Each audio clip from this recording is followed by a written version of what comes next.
Tov, everyone. So I'm actually making it out of this place by before 6:30, which is pretty darn good for me.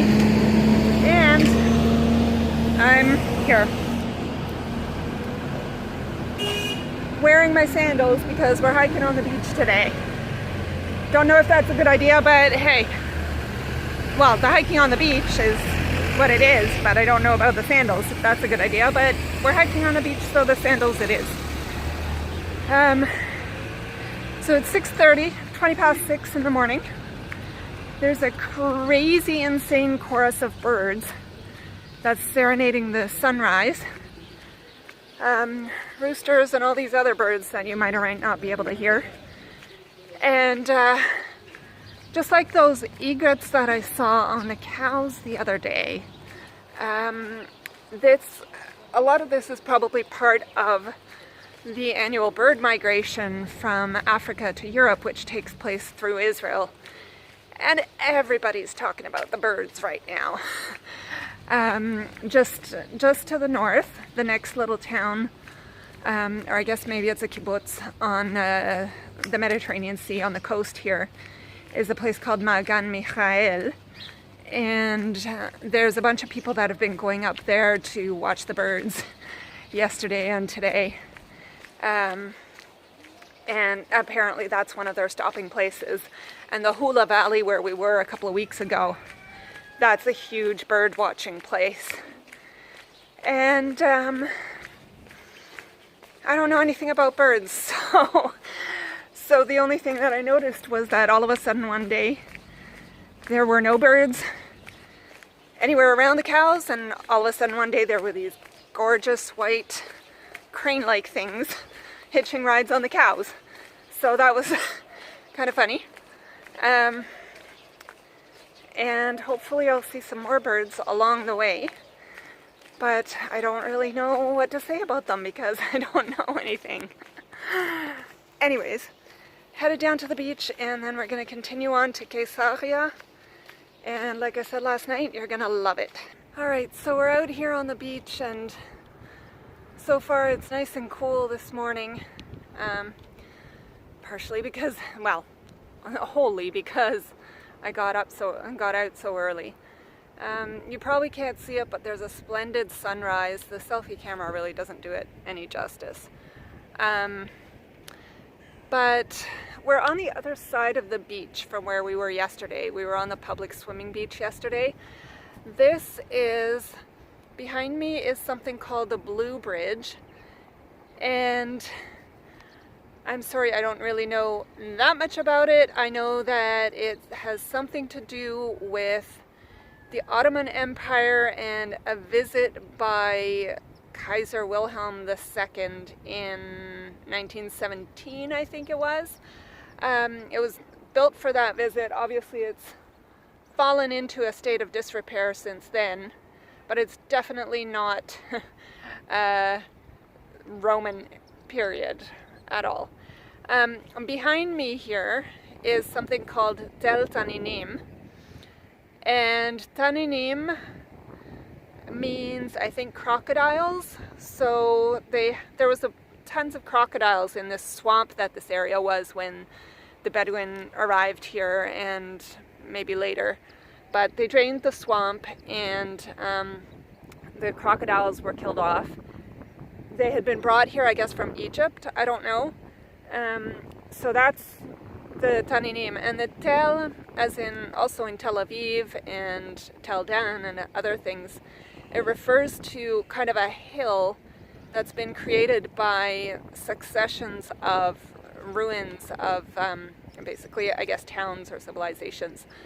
So this is the Tel of the crocodiles. And I was so hoping for no climbing today. I guess you just can't win them all, eh? And before I leave, the other thing that just caught my attention, which I don't have an answer for, again, is just over there, right there. There seems to be some kind of an island of some sort. I can tell you for a fact it's not Cyprus. And I'm not used to thinking that there are islands off the shore of Israel, but I will have to look into that when I get back to a map. And right now we're gonna go climb this tell, which, yeah, really isn't much of a climb, but just saying. I think I must have missed a Shvil marker, because now I'm up against that. Didn't have to climb the tell, but somehow I have to get over and around and through that. So either this is the way I'm supposed to go, or I missed a marker again. But anyways, it's really cool to see lots of fishermen out there fishing for fish at 7 o'clock in the morning, 6:30, whatever it is. And it is a fishing village after all. Well, I'm pretty definitely sure that I missed a marker and I was not supposed to come this way, but it was kind of cool and I didn't have to climb and I made it. So here we are, and I just have a little ways to go around that side, which looks easier, but you should never count your chickens before they hatch. Well, I made it. There's the tell behind me. But now I've been walking through a field of shells, which keeps getting into my sandals, so maybe the sandals were not such a great idea after all. I have to keep emptying my sandals so that I don't get cuts or gashes from the sharp edges of the shells. So everything slows me down. But soon I'll be at the swimming beach. Right now I'm approaching the fisherman's village from the opposite side from where we were yesterday, which will take me back to where we were. And so this is, it's called the fisherman's village, but it's not where the fishermen live. It's where they keep their boats and where they come back and work their fish, work their catch. And there's a couple of restaurants here as well that I didn't try last night, but maybe I'll have to come back sometime and try them. Anyways, gotta keep moving. Lots to see today. I was doing so well walking along the sort of water hardened part of the sand, and then I decided to get my feet wet, and now my sandals are slippery and I'm sliding all over the place in them and not able to make the kind of progress I was. So learn a new lesson every day. I'm going to keep my feet dry until I'm ready to take a break, and then I can wade in the water a little bit, but it feels lovely. Actually, the other weird thing that I wanted to mention was yesterday, and all those days that I've been taking the bus or the train up the coast, there's been a ginormous oil rig just a little ways off the shore here. Can't really tell how far. To me it looks like maybe 8 or 9 kilometers, but I don't know. But now it's not there, and I assume, since it disappeared overnight, that it's just because of the morning foggy conditions. But it's very strange. Alright, exhibit number 1 for today, or number 2 I guess this is. Back there behind me, I just dropped my poles, is the major aqueduct from Roman period, and I'm going to go take a look. And this is supposed to be, I think, even better preserved than the one that we saw over coming into Jisr, Zarka the other day. So let's go take a look. Alright, well, I got my feet wet again. Drat. Okay, so I gave up on trying to get to the aqueduct back there because it was like plowing through piles and piles of sand dunes and I was getting nowhere. And it was just the beginning of it. It's mostly overgrown over there. But look at the aqueduct brought water into Caesarea, which is right by the sea, so I figured it must come closer to the beach. And sure enough, there's the aqueduct over there, and that's where we're headed.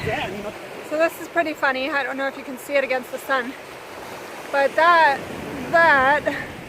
looks like it might be a modern water tower through the arches of the aqueduct. Kind of cool. I could be wrong, maybe it's not a water tower, but it sure looks like it from here. And maybe you can't see it really well in the video.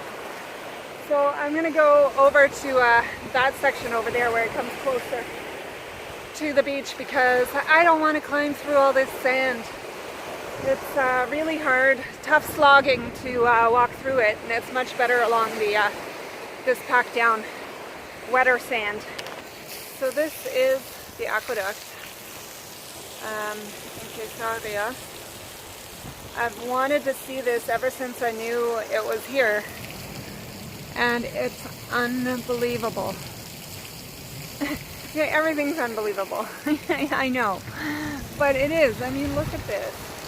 And this is just sort of part of the aqueduct that we saw like the other day. And like, just to think what went into building these things, it's just incredible.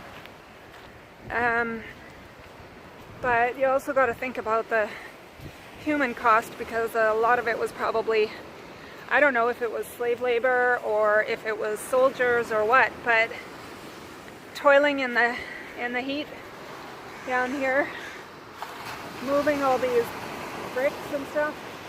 They're actually not so big here, the bricks, but still they'd be pretty darn heavy to lift if you had to lift one of those things. Man. And there's more fishermen. I don't know if these guys are probably just hobbyists. There's lots of people. It's Saturday morning, so there's lots of people walking on the beach, going for a jog on the beach. It's been really lovely to see all these people and just be walking on the beach and boker tov or salam or ahlan to everybody. Lots of Jewish and Arab Israelis just enjoying a beautiful Saturday morning. And that's the end of the aqueduct. It's actually kind of funny. For 2,000 years, it's been preserved in such amazing good shape for the rest of the way. And then all of a sudden it just, boom, stops right there. So I don't know what happened, if the sea eroded the sand underneath it and it fell into the sea, or if some other forces were at work. But there you go. Caesarea aqueduct, Caesarea otherwise known as. And it just is the aqueduct to nowhere. Actually, that's funny. I don't know if you can see them, but right up there, there's a couple of kids sitting on top of the aqueduct. But I just checked, and this actually somewhere around here is the area where I would have camped last night if I had decided to move on last night. Lovely, lovely area. Probably wouldn't have been as windy as I feared, at least once the sun went down. But I'm glad I stayed where I did, and this is just the walk through, and we're almost at the Caesarea National Gardens Park, whatever it is. And there are some amazing, amazing ruins there that I'm going to show you. So let's go check it out. It looks like this is a little piece of the broken down section of the aqueduct. And over there you see probably what I believe are the foundations of the walls, outside walls of ancient Caesarea, which is the national park where we're trying to get to. And we're almost there. So we're at Caesarea now, and this is sort of the beginning of the national park, and it goes around. It's like a national park, historic site, whatever. So it starts here. This is the outer sort of gardens and of the modern park. There's a outdoor synagogue right there. And this is a very, very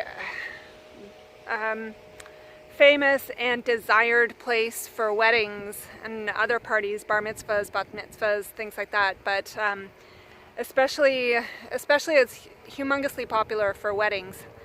And you'll often see weddings set up here or over closer to the ruins.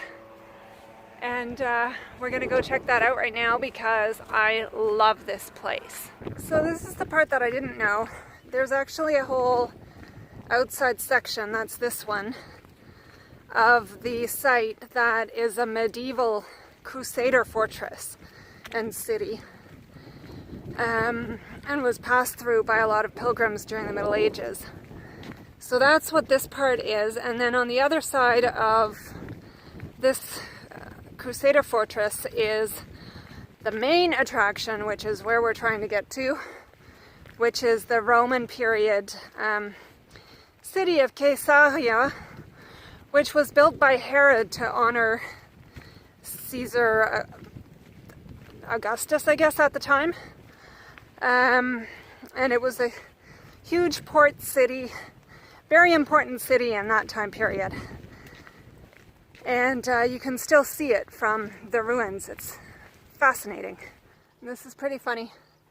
It's got no water in it, but you can still see the moat, obviously. This is pretty well preserved, but maybe not as well considering the conditions and the time as some of the other parts. So we're at the main gates of the site, the park. And this is part of the medieval fortress town, the main gates, I guess, to the town. And this is actually the first park where they refused to let me stash my pack somewhere while I check the site out. So that was kind of unfortunate, but fortunately it's still kind of early in the morning. It's about, I don't know, 8:30 or before 9 anyways, so it's not too terribly hot. It just makes it a little more difficult for me to get around and check out these sites to show you. Alright, the sun is getting higher, so I had to get decked out for that if I'm gonna tour around this site for a little bit, but I just saw this and I thought it was quite funny. So, tourist police. I wonder what they do. The other thing I find very interesting is to see how they're incorporating sort of modern features into the old antiquities in certain areas. Some of the areas, fortunately, they're not touching. They're leaving as they are, I hope. But in some of these areas, they seem to be just incorporating new stuff in, and that's kind of, they're doing it in a very, I think, fairly respectful way. So that's kind of neat to see. So these are the ruins of a bathhouse that were part of the governor's palace, apparently. And this is just everywhere you look. Sorry about the exposure with the sun behind me, but everywhere you look, it's just ruins, and well-preserved ruins, a lot of them. It's really amazing. The ruins are all just so well preserved here, it's amazing. You can see the foundations of a building here really well. And I'll show you some more over there. The hippodrome, or whatever they call the horse racing place, and the theater, and all kinds of interesting things. I've been looking for shirutim since I started on the Shvil. There's the public latrine. The mosaics here aren't nearly as well preserved as they were up at Tzipori, but there's still some pretty magnificent specimens here, like this one, which is the ibexes. You can maybe see a couple of little ibexes there.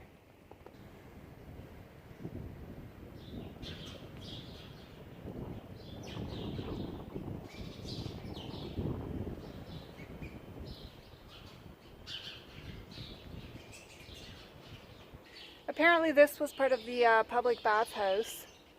And this part has been really remarkably well preserved. The floors are marble and they're just beautiful. I wouldn't mind floors like that in my home. Look at that mosaic floor, just spectacular. You see that? Again, the amount of work that would have gone into making these just beautiful, beautiful structures and exhibits and decorations is incredible. But I guess they didn't have much to do with their time in those days, so unless they were important prefects or governors. A lot of the manual laborers would have had, I guess, a lot of time on their hands to do stuff like this.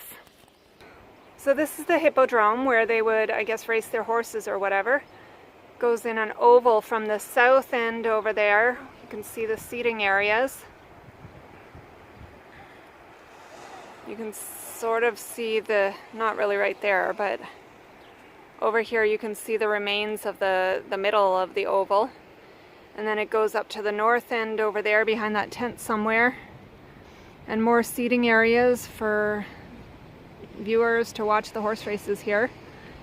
And I guess you could fit probably, I don't know, 3 or 4 horse chariots side by side on this oval.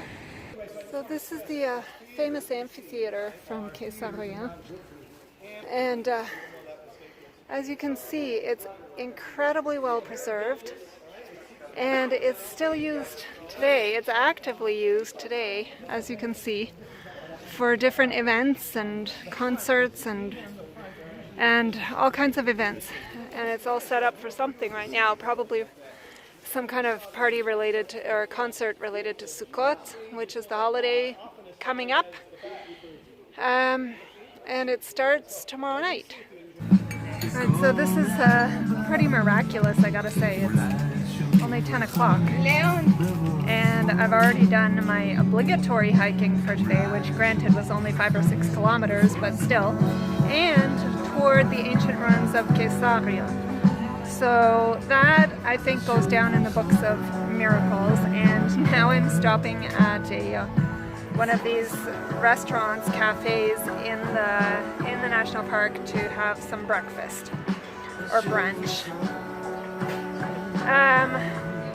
As all of these places, it's probably overpriced. Well, definitely overpriced, but the food looks really good, and I just really need food. So I'm just waiting to order, and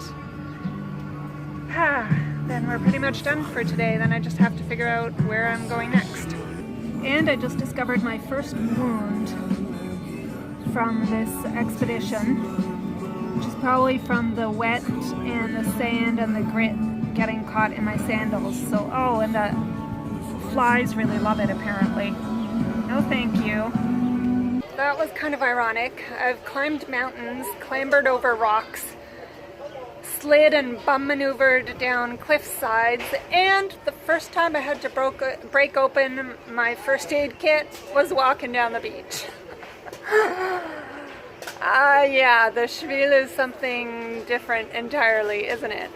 But the breakfast was delish, and now I just have to figure out where I'm going to stay tonight so I can figure out how I'm going to get there.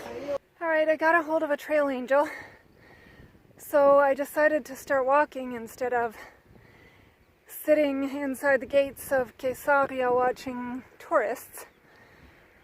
And I've been road walking for the last half a kilometer, and now the trail markers took me through these sand dunes.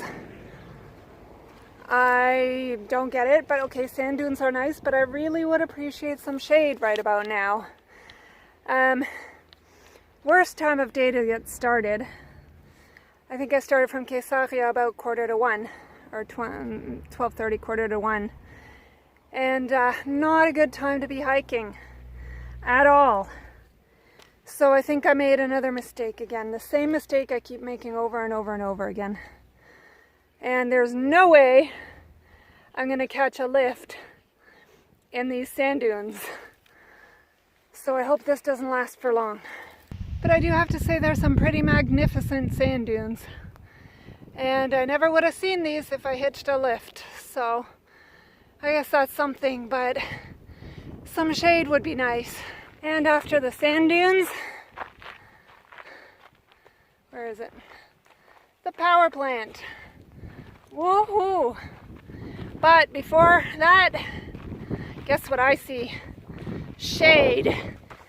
That's where I'm headed. I haven't had to get my first aid kit out till today. In all this time, almost 3 weeks, I guess, that I've been on the Shvil. And today I had to get it out twice. First, because of those, there was actually a couple of spots where the sand in my sandals had rubbed wounds in my feet, and then I kept walking afterwards. I put band-aids on them and I kept walking, and I started having some chafing or rubbing in the bottom of my left foot, and I thought maybe I had a little piece of sand or pebble or something in there. Turns out my Njinji socks have poked a hole, or blown a hole, I guess, in the bottom, and they're rubbing the bottom of my feet, so I had to put a band-aid down there. It feels better now, but I don't know what kind of a fix that's going to be, how long it's going to last. Hopefully it'll get me to the Trail Angels place, and sorry, you can't see me. And once I get there, I can put some sturdier help there, but it looks like I'm gonna have to do something about my Njinji socks. I might have to order a replacement, because they've been really great so far. No blisters, no nothing between my toes. Everything's been nicely separated and wonderful. So have to look into that and see if I can have them ordered to Israel. But other than that, surgical operating theater for that second operation was a gas station, probably the first one I've seen along the Shvil, directly on the Shvil. So I decided that today was the day I was going to reward myself with my favorite treat that I'm not supposed to eat. Times two. It's kind of like it's called a Solero, and it's a mango Solero, or tropical fruit Solero is the one that I like. And it's kind of like a creamsicle, except it's got like mango and pineapple and peaches and stuff instead of the like orange. And it is so delish. Has lots of dairy and lots of sugar, neither of which I'm actually supposed to eat. But hey, sometimes we just have to treat ourselves. Now this section, right beside the highway, yes, and beside the factory, it's actually not a factory, it's a power plant, came highly recommended to me as a section to pass, to either hitchhike or take the bus. But so here's my problem. It's Shabbat, so there's no buses, and I just don't feel like hitching today. So because I actually think I might be able to make it on foot to the Trail Angels, which would make a 14 or 15 kilometer day for me, and I'm really feeling good about that, despite all the little wounds and battle scars of today. And actually, I was told it's not such an interesting section of the trail, but really I don't mind this. I mean, I don't see the power plant most of the time because of these bushes and bougainvillea and whatever else there are here. And they also give me shade. and I hope I'm still on the Shvil because I don't see any markers. But it's an okay walk, so I'm just happy to do it.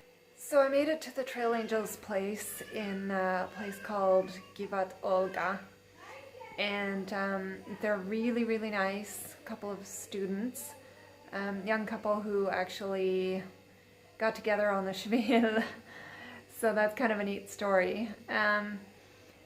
And I'm surprised I made it now that I've had a shower and had a chance to put my feet up, because I knew I had some battle scars today, but I just didn't even know how many.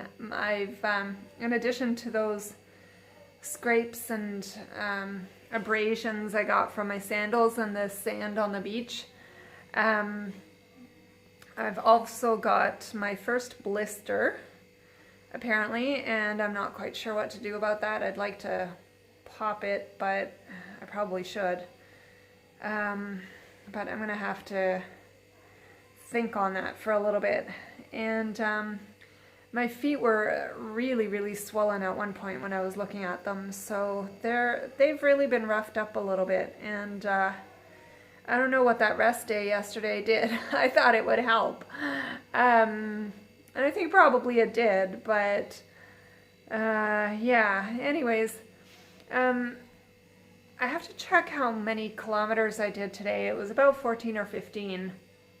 And so that was among my longer days. And that's not even including the time that I walked around Caesarea, around the ruins. So it's been a big day and my feet have been roughed up. It's not surprising at all that they're feeling it. But up until close to the end, I actually felt pretty good about it, even with the little wounds and stuff.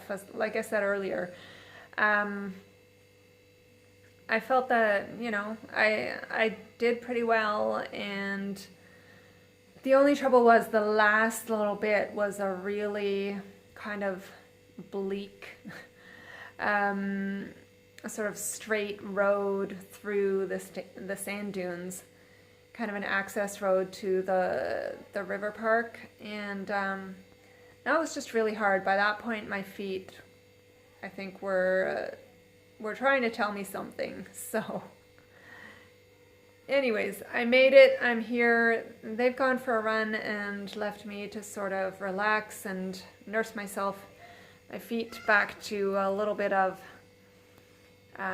sense of normalcy, and so that's what I'm trying to do now, and I will check on that length of my day. 14.3 kilometers, and so that's not even including the time I walked around Caesarea with the pack on my back, which probably added at least another 2 kilometers, probably more, and also just standing around looking at the ruins and the sights. So probably my heaviest day so far, even if it's only 14.3 trail kilometers, it's still definitely my heaviest day so far, and I'm feeling it. So I think I'm gonna say Laila Tov for now, because there's been a lot today, and we'll continue tomorrow. So Laila Tov.